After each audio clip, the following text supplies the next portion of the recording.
న్యాయం చేయాలని చెప్పని ఈ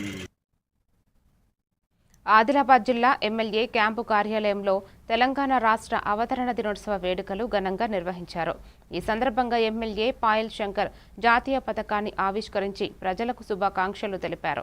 ప్రత్యేక తెలంగాణ కోసం ప్రాణత్యాగం చేసిన అమరవీరులను స్మరించుకున్న ఆయన ఉద్యమ లక్ష్యాలు పూర్తిగా నెరవేరలేదని పేర్కొన్నారు. తెలంగాణ బిల్లుకు బీజేపీ కీలక మద్దతు ఇచ్చిందని గుర్తు చేశారు. ప్రజల ఆశయాలకు అనుగుణంగా పాలన సాగాలని సూచించారు. కార్యక్రమంలో పలువురు నాయకులు పాల్గొన్నారు.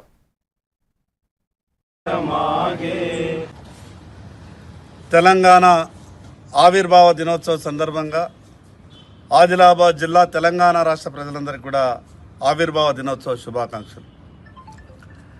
1200 మంది ఆత్మ బలిదానాలు చేసుకున్నటువంటి తెలంగాణలో ఆ రోజు సుష్మా స్వరాజ్ గారు పార్లమెంటులో ఇంకెంతమంది తెలంగాణ విద్యార్థులను బలి తీసుకుంటారు, ఎట్టి పరిస్థితులలో తెలంగాణ రాష్ట్రం ఇవ్వాల్సిందేనని ఆ రోజు పట్టుబట్టి ప్రతిపక్ష నాయకురాలిగా తెలంగాణ రాష్ట్రం రావడానికి ఈరోజు మన మధ్య లేనప్పటికీ సుష్మా స్వరాజ్ గారికి ఘనమైనటువంటి నివాళులు అర్పిస్తూ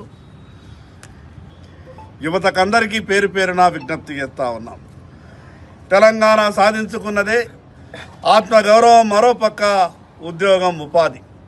కానీ ఆత్మగౌరవం పరిస్థితి కనిపిస్తలేదు, ఉద్యోగాల ఉపాధి ఊసేలేదు. ఈ రకమైనటువంటి తెలంగాణ రాష్ట్రం సాధించుకున్న తర్వాత కూడా ఈరోజు నిరాశ నిస్పృహలతో తెలంగాణ రాష్ట్రంలో చూసేటటువంటి పరిస్థితి కనిపిస్తూ ఉన్నది.